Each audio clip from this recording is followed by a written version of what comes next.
జమ్మూ కాశ్మీర్లోని పహల్గామ్, బైసరన్ వ్యాలీలో జరిగినటువంటి ముష్కర్ల దాడి మీద అమెరికా అధ్యక్షుడు డొనాల్డ్ ట్రంప్ మరోసారి ఆయన స్పందించడం జరిగింది. ఈ ఉగ్ర దాడిని ఆయన ఖండిస్తూ కొన్ని కీలకమైనటువంటి వ్యాఖ్యలు చేయడం జరిగింది.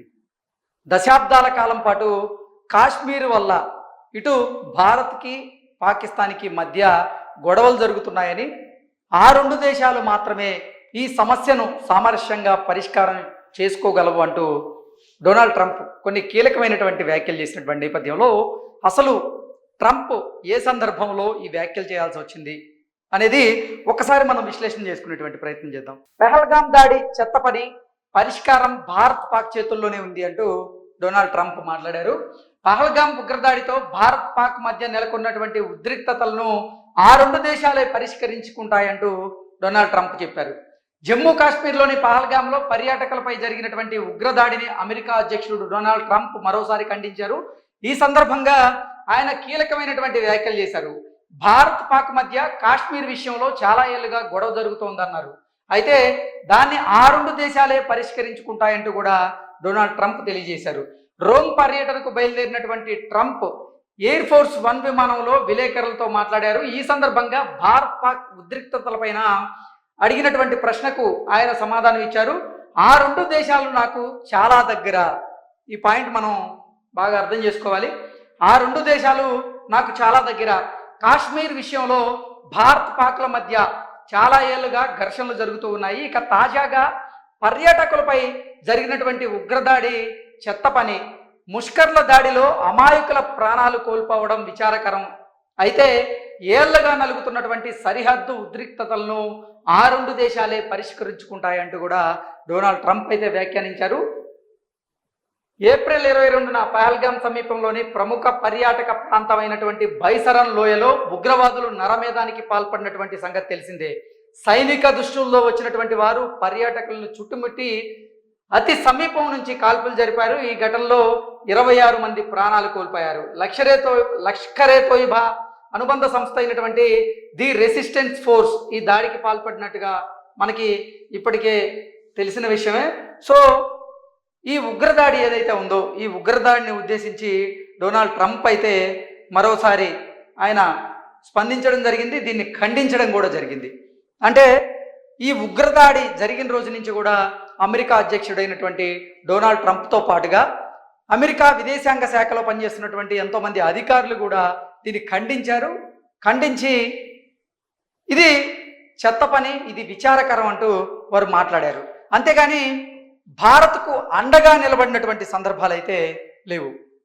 నిజంగా చెప్పాలి అంటే ఈ ఉగ్రదాడి వెనక అసలు అమెరికా హస్తం ఉంది అనేటువంటి ప్రచారం కూడా జరిగింది. దానికి కారణం ఏంటంటే అమెరికా దగ్గర నుంచి ఇప్పుడు పాకిస్తాన్ ఈ ఎక్విప్మెంట్ ఏదైతే ఉన్నాయో వాటిని కొనుగోలు చేసేందుకు ఒప్పందాలు లోపాయకారికంగా చేసుకున్నట్లుగా చైనా దగ్గర నుంచి కాకుండా అమెరికా దగ్గర నుంచే ఈ యుద్ధానికి సంబంధించినటువంటి ఎక్విప్మెంట్ని కొనుగోలు చేసేటువంటి క్రమంలో భాగంగానే ఈ ఉగ్రదాడి జరిగింది అన్నట్లుగా ఎంతోమంది అయితే విశ్లేషకులు వాళ్ళ సైన్య శైలిలో విశ్లేషణ అందజేస్తూ ఉన్నారు.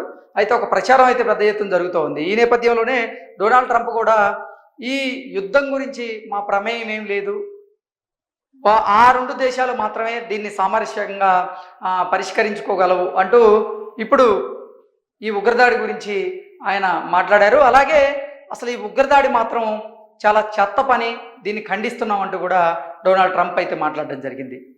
నిజంగా 22వ తేదీని చూసుకున్నట్లయితే కొంతమంది ముష్కరులు అతి దారుణంగా 26 మంది అమాయకుల మీద వారు కాల్పులు జరిపి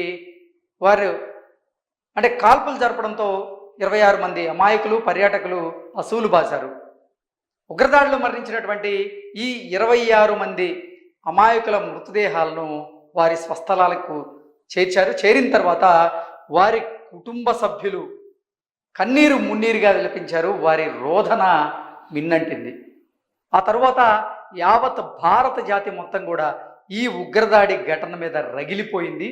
ఈ ఉగ్రదాడికి కారణం అయినటువంటి ఉగ్రవాదులకు, అలాగే ఉగ్రవాదుల వెనకుండి నడిపిస్తున్నటువంటి పాకిస్తాన్కు ఎట్టి పరిస్థితుల్లో తగిన బుద్ధి చెప్పాలి అంటూ పెద్ద ఎత్తున డిమాండ్లు కూడా వెల్లువెత్తాయి. ఈ నేపథ్యంలోనే భారత ప్రభుత్వం కూడా ఈ ఉగ్రవాదుల మీద, ఈ ఉగ్రవాదులను వెనకుండి నడిపిస్తున్నటువంటి పాకిస్తాన్ మీద చర్యలు తీసుకునేందుకైతే కొన్ని కీలకమైనటువంటి నిర్ణయాలు తీసుకుంది. అందులో భాగంగానే సింధు జలాలను పాకిస్తాన్కి వెళ్లకుండా నిలువరించేటువంటి ప్రయత్నం భారత ప్రభుత్వం చేసింది.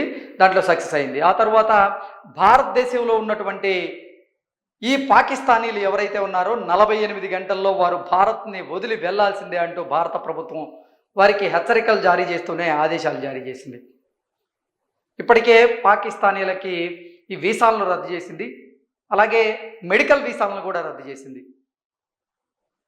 ఏ రాష్ట్రాల్లో పాకిస్తాన్లు ఉన్నారో వారందరినీ కూడా ఆ రాష్ట్రాల్లో ఖాళీ చేయించి పాకిస్తాన్కు పంపించేటువంటి ఏర్పాట్లు చేయండి అంటూ ఇప్పటికే కేంద్ర హోంశాఖ మంత్రి అమిత్ షా గారు ఆయా రాష్ట్రాల ముఖ్యమంత్రులతో స్వయంగా ఆయన ఫోన్లో మాట్లాడారు.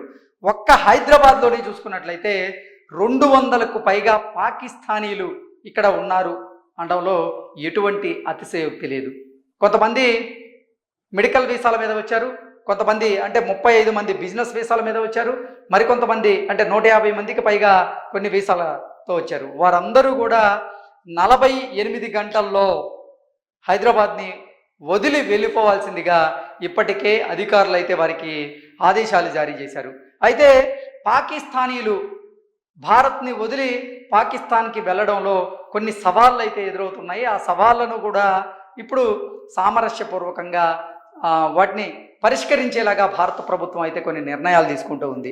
ఇక డొనాల్డ్ ట్రంప్ వ్యాఖ్యలకి ఒకసారి మనం వ్యాఖ్యల్ని కనుక పరిశీలిస్తే భారత్ పాకిస్తాన్ మధ్య కాశ్మీర్ విషయంలోనే గొడవ అవుతుంది కాబట్టి ఆ 2 దేశాలే ఆ సమస్యను పరిష్కరించుకోగలవంటూ డొనాల్డ్ ట్రంప్ చెప్పడం జరిగింది. అంటే ఇక్కడ మనం అర్థం చేసుకోవాల్సింది ఏంటంటే 2 దేశాలు కూడా అంటే ఇటు భారత్ అటు పాకిస్తాన్ 2 దేశాలు కూడా మాకు సమానమే అన్నట్లుగా డొనాల్డ్ ట్రంప్ ఆయన వ్యాఖ్యల ద్వారా తెలియజేశారు. 2 దేశాలు మాకు అత్యంత సన్నిహితంగానే ఉంటాయి అన్నట్లుగా ఆయన చెప్పారు. అంటే యుద్ధం మీద ఆయన ఒక క్లారిటీ అయితే ఇచ్చేశారు. భారత్కి పాకిస్తాన్కి మధ్య యుద్ధ మేఘాలు కమ్ముకుంటున్నటువంటి నేపథ్యంలో, సరిహద్దుల్లో ఉద్రిక్తమైనటువంటి పరిస్థితులు నెలకొన్నటువంటి నేపథ్యంలో యుద్ధం జరగాల్సి కనుక వస్తే మేము ఎవరికి మద్దతు తెలపమన్నట్లుగా పరోక్షంగా ఆయన తన వ్యాఖ్యల ద్వారా చెప్పారంటూ కూడా చాలామంది భావిస్తున్నారు. ఈ నేపథ్యంలోనే భారత్ యుద్ధం చేయదలుచుకుంటే మాత్రం పాకిస్తాన్ మొత్తం దేశం మొత్తం కూడా 5 గంటల్లో అతలాకుతలం అయ్యేటువంటి పరిస్థితులు ఉంటాయి. మాకు అమెరికా సహాయ సహకారాలు అవసరం లేదు, ఇతర దేశాలకు సంబంధించినటువంటి సహాయ సహకారాలు అవసరం లేదు. కానీ భారతదేశం ఒక శాంతి కామిక దేశం, శాంతిని కోరుకునేటువంటి దేశం.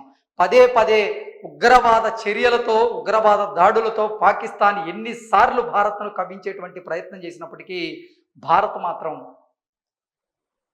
నిజంగా శాంతినే కోరుకుంటూ ఉంటుంది, శాంతి కామికంగానే వ్యవహరిస్తూ ఉంటుంది. ఇప్పుడు కూడా చూసుకున్నట్లయితే ఈ ఉగ్రవాద దాడిలో 26 మంది అసువులు బాసినప్పటికీ భారత ప్రభుత్వం అయితే కొన్ని కీలకమైనటువంటి నిర్ణయాలు తీసుకుంది తప్ప పాకిస్తానీలను ఇబ్బంది పెట్టేలాగా ఎటువంటి నిర్ణయాలు అయితే తీసుకోలేదు. గతంలో మనం చూసుకున్నాం, పుల్వామా ఘటన ఏదైతే ఉందో ఆ పుల్వామా ఘటన తర్వాత పాకిస్తాన్లో ఇండియా సర్జికల్ స్ట్రైక్స్ చేసింది. సర్జికల్ స్ట్రైక్స్ చేసి ప్రతీకారం తీర్చుకొని తీరింది. కానీ ఈసారి కూడా ప్రతీకారం తీర్చుకోవాలి. ఎట్టి పరిస్థితుల్లో ఈ ఉగ్రదాడికి కారణమైనటువంటి ఉగ్రవాదులను, ఆ ఉగ్రవాదుల వెనక ఉన్నటువంటి పాకిస్తాన్ను మనం పాకిస్తాన్ మీద చర్యలు తీసుకోవాలి, తగిన బుద్ధి చెప్పాలి వారికంటూ పెద్ద ఎత్తున డిమాండ్లు వెల్లువెత్తుతున్నప్పటికీ భారత ప్రధాని మాత్రం సంయమనం పాటించారు. అయితే ఈ ఉగ్రదాడి గురించి భారత ప్రధాని మాట్లాడుతూ ఈ ఉగ్రదాడికి పాల్పడినటువంటి ఉగ్రవాదులు ఈ భూమండలం మీద ఎక్కడున్నా వారిని మట్టిలో కలిపేస్తాం అంటూ ఆయన హెచ్చరించడం కూడా చూసాం. అంటే ఈ నేపథ్యంలోనే 2 దేశాల మధ్య యుద్ధం జరగకపోయినప్పటికీ ఈ ఉగ్రదాడికి కారణమైనటువంటి ఉగ్రవాద సంస్థని, ఉగ్రవాదులను మాత్రం మట్టి కరిపించడం ఖాయమని మనం భావించవచ్చు. Thank you so much.